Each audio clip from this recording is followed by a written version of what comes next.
요즘 뉴스를 보면은 경제, 사회, 정치 모든 것들이 참 어렵습니다. 전세난으로 전세값이 오르고 월세로 전향하는 게 좋은가 이런 얘기들, 또 더워서 전기가 아주 수급에 비상이 걸렸다 이런 얘기들, 또 북한 문제, 또 정치는 무슨 청문회를 하고 국정원 직원이 어떻고, 또 날씨가 더워서 물가가 또 들썩이고, 우리 삶이 언제나 그랬던 것 같습니다. 그 안에 있는 우리의 삶, 우리는 그 안에서 살아가고 있습니다. 그런데 그 안에 있는 우리의 시선이 어디를 향해 있느냐에 따라서 모든 사고와 행동이 달라지게 되어 있습니다. 우리의 시선이 세상 일에만 집중되어 있다고 한다면 그 사람의 사고나 모든 것들은 아주 편협해, 이렇게 작아지고 맙니다. 판단의 폭이 좁아질 겁니다. 사고의 폭도 좁아질 수밖에 없을 겁니다. 숲을 보지 못하고 나무만 보게 되는 그런 결과를 낳게 될 수도 있습니다. 자녀 문제, 가정 문제, 물질 문제, 인간관계 문제 등등 이 땅에서 눈에 보이는 일에만 사로잡혀 있으면 세상을 창조하시고 이 세상 역사를 주관하시는 하나님을 바라볼 수가 없게 됩니다. 결국 하나님을 찾을 그럴 마음의 여유가 없어지고 맙니다. 그러다가 겨우 하나님을 찾는다고 하는 것이, 하나님 이렇게 해주십시오, 하나님 이렇게 해주십시오, 내가 그려놓은 그림에 맞게 하나님 역사해 주십시오 라고 마치 하나님을 자기 몸종 부리듯이 자기가 정해놓은 틀로 하나님을 우겨 넣는 이런 불손한 행위를 저지르게 됩니다. 대다수의 기도가 사실 그렇습니다. 잘못된 겁니다. 성도 여러분, 하나님은 우주 만물의 주인이십니다. 성도는 하나님을 인정하고 그 창조주 하나님을 믿어야 합니다. 그것이 올바른 하나님과 자녀의 관계입니다.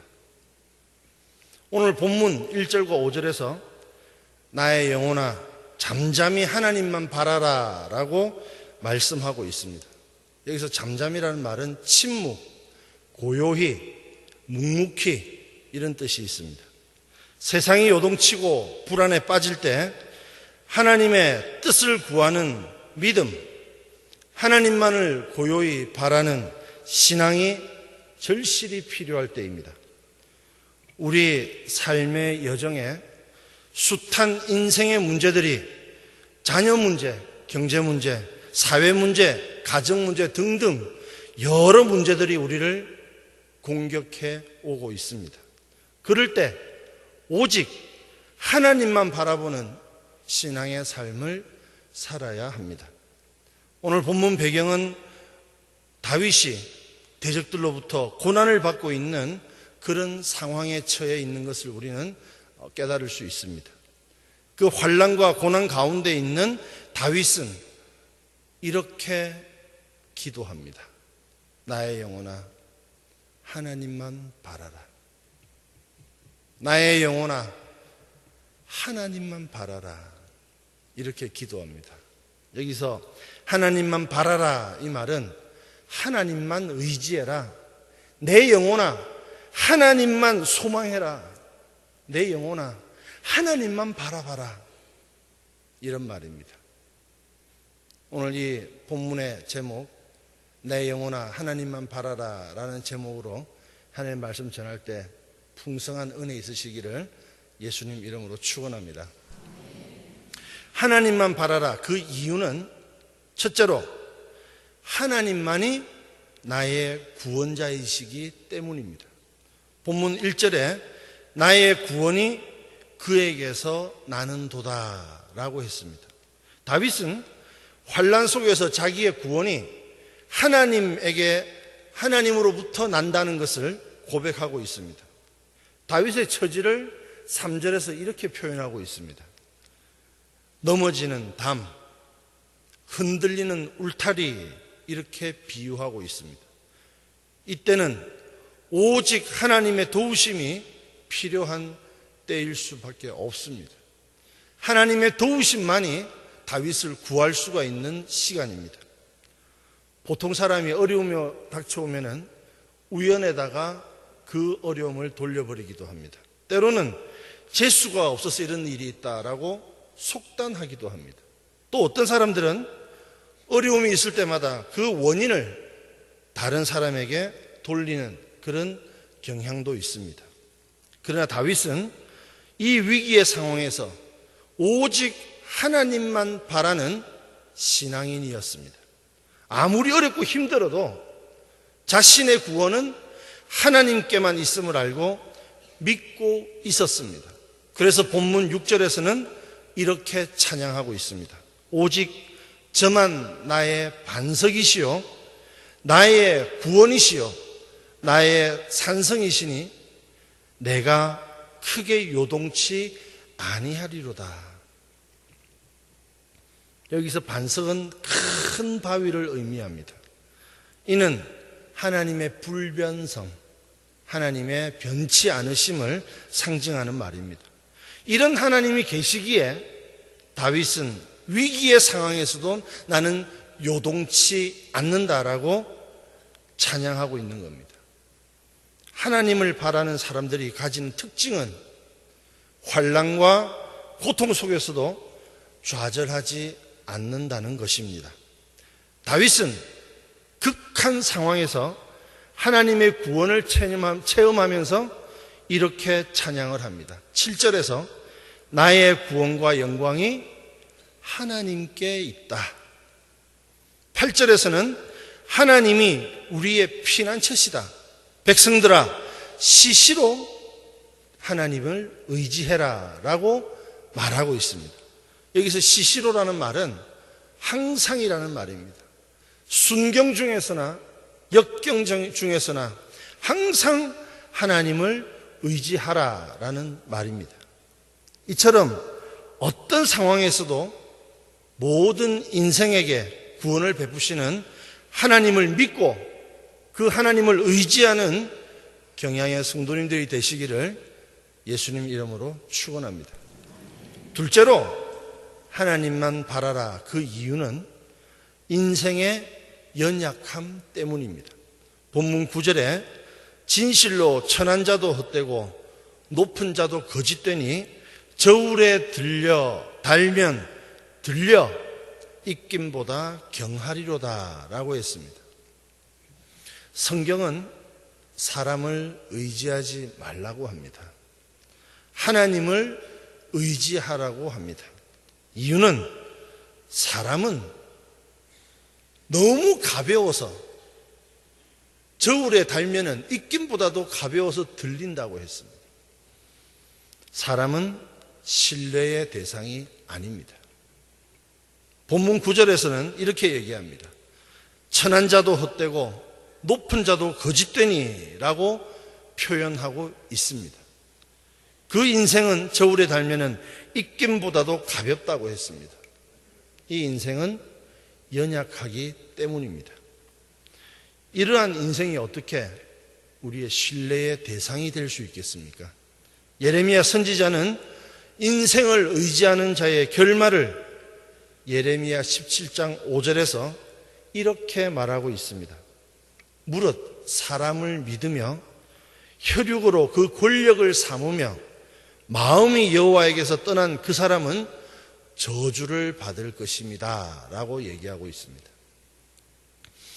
하나님의 저주가 누구에게 나타납니까? 하나님을 의지하지 않는 사람에게 나타납니다. 사람을 의지하는 사람에게 나타납니다. 성경 곳곳에서 인생을 이렇게 표현하고 있습니다. 시편 39편 6절에 보면은 그림자 같은 인생이다. 전도서 3장 20절에 보면은 티끌로 돌아갈 인생이다. 야고보서 1장 10절에 보면은 풀과 꽃과 같은 인생이다. 야고보서 4장 14절에 보면은 안개와도 같은 인생이다라고 표현하고 있습니다. 그러므로 연약한 인생을 의지하지 말고 하나님을 의지해야 합니다. 부패한 인생이 좋아하는 것이 무엇이라고 생각하십니까? 오늘 본문 10절에 보면은 포학, 탈취, 재물이라고 했습니다. 그것 의지하지 말라는 겁니다. 한순간 우리에게 만족을 주는 것처럼 보이는 피조 세계를 의지하지 마시기 바랍니다. 우리는 연약한 인생이기 때문에 오직 변하지 않고 오직 변함이 없는 영원하신 하나님만을 의지하는 우리 성도님들이 되시기를 예수님 이름으로 축원합니다. 셋째로 하나님만 바라라. 그 세 번째 이유는 하나님이 모든 것을 갚아주시기 때문입니다. 본문 12절에 주여 인자함도 주께 속하여 싸우니 주께서 각 사람이 행한 대로 갚으심이니이다 라고 했습니다. 사람이 행한 대로 하나님께서 갚으신다는 말씀은 말씀을 따라 사는 사람들에게는 그만큼 큰 축복의 말씀이 아닐 수가 없습니다. 하지만 그렇지 못한 사람들에게는 엄청난 두려움이 되는 말씀일 겁니다. 우리 인생 여정 속에서 뭔가가 잘 안 된다면 그 이유가 무엇이라고 생각하십니까? 물론 뭔가가 잘 안 되는 이유는 때로는 하나님의 훈련일 때도 있긴 합니다. 그러나 대부분 우리의 삶에 열매가 없고 축복의 결실이 없는 것은 우리가 하나님 앞에 그렇게 심었기 때문입니다. 우리가 하나님 앞에서 잘 되기 위해서는 하나님 일에 힘써서 애써서 충성을 다해야 합니다. 예배 생활, 헌금 생활, 기도 생활, 전도 생활, 말씀을 가까이 하는 생활 같은 영적인 일에 최선을 다해야 합니다. 영적인 것에 최대한 많이 심는 자에게 절대로 후회가 없을 것입니다. 이유는 살아계신 하나님께서 행한 대로 갚아주시기 때문입니다. 그리고 또 중요한 하나가 있습니다. 심어놓고도 관리가 잘 되어야지 그것이 좋은 열매를 맺습니다. 그런데 많이 심어놓고도 관리를 못해서 실패하는 경우가 허다합니다. 그 실패하는 이유는 부정적인 말, 비관적인 입입니다. 말조심, 입조심을 하지 않기 때문입니다. 심을 때는 하나님을 믿고 심었는데 그 과정을 보면서 하나님을 인정하지 않으니까 부정적인 말, 비관적인 입이 나오게 되는 겁니다. 부정적이고 비관적인 말을 많이 하면 할수록 심어놓은 것의 뿌리가 다 썩는다는 것을 우리는 꼭 기억해야 됩니다. 야고보서 3장 8절에 보면은 혀는 능히 길들일 사람이 없나니 쉬지 아니하는 악이요 죽이는 독이 가득한 것이다 라고 했습니다. 그리고 또 야고보서 3장 10절에 보면은 한 입으로 찬송과 저주가 나는도다. 내 형제들아 이것이 마땅치 아니하도다 라고 엄히 꾸짖고 있습니다. 우리는 말에 있어서도 좋은 것을 하나님 앞에 심어야 합니다. 긍정적이고 오직 아멘만 있는 믿음과 행함이 되어야 합니다. 행한 대로 갚아주시는 하나님 앞에 영적인 것들로 풍성하게 심으시는 우리 경양의 성도님들이 되시기를 예수님 이름으로 축원합니다. 오늘 헌신하시는 37, 38, 39, 40 여전도의 어머니 여러분, 그리고 우리 경양의 성도 여러분, 저는 어릴 때 이루지 못한 소원이 하나 있었습니다. 자전거를 그렇게 갖고 싶었습니다. 저는 자전거를 잘 탔습니다. 자전거를 우리 아버지는 안 사주셨습니다. 돈이 없어서가 아니라 고지시 가셨던 아버지께서 단지 위험하다는 이유 하나만으로 안 사주셨습니다. 500원 주면은 1시간 빌려주는 자전거 빌려 타고 동네를 뺑뺑 돌아다니면서 놀았습니다. 어떤 아양과 앙탈을 부려도 아버지는 안 사주셨습니다. 아버지가 살아계시면 지금 꼭 물어보려고 했는데 이미 돌아가셨습니다. 제가 아빠가 되고 난 뒤에 제 아이에게 자전거를 제일 먼저 사줬습니다. 내가 못 이룬 꿈을 자식에게 이루고 싶어서. 그리고 자전거를 가르쳐 줬습니다. 내가 뒤에서 팔을 이래 뻗어서 핸들을 내가 잡고 균형을 잡으면서 제 아이에게는 너는 걱정하지 마라. 아빠가 다 잡아주니까. 너는 페달만 밟아라. 아빠가 잡아줄게. 라고 하면서 자전거를 태웠습니다. 자전거가 왼쪽으로 기울면은 내가 왼쪽으로 핸들을 틀어서 안 넘어지게 해주고 또 오른쪽으로 기울면 또 오른쪽으로 흔들어서 다시 균형을 잡아주고 그렇게 해서 넘어지지 않도록 자전거를 태웠습니다.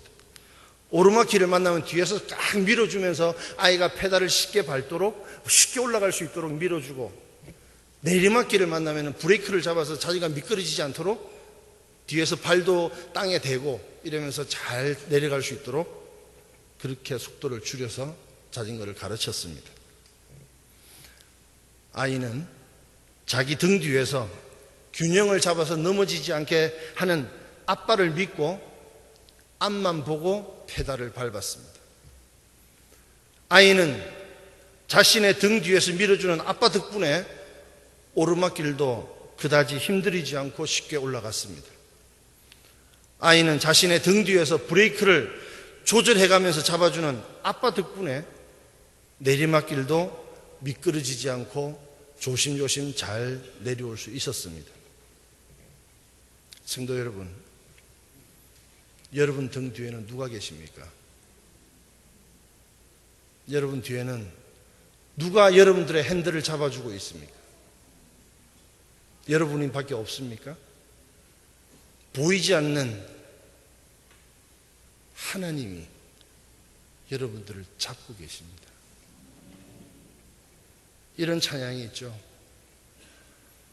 나의 등 뒤에서 나를 도우시는 주, 나의 인생길에서 지치고 곤하여 매일처럼 주저앉고 싶을 때 나를 밀어주시네. 일어나 걸어라 내가 새 힘을 주리니. 일어나 너 걸어라 내 너를 도우리. 2절에는 이런 가사가 있습니다. 평안히 길을 갈 땐 보이지 않아도 지치고 고나여 넘어질 때면 다가와 손 내미시네. 3절에는 이런 가사가 있습니다.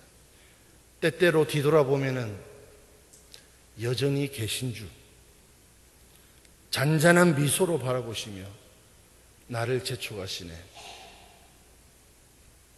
그리고 후렴에서는 우리가 이렇게 많이 불렀죠. 자기 이름을 넣어서 성환아 일어나라 내가 새 힘을 주리니. 성환아 일어나라 내 너를 도우리. 하나님이 여러분 등에서 여러분들의 핸들을 붙들고 계십니다. 우리가 걸어가는 인생길에는 수많은 오르막길이 있습니다. 우리가 걸어가는 인생길에는 수없이 많은 내리막의 비탈길도 많이 있습니다.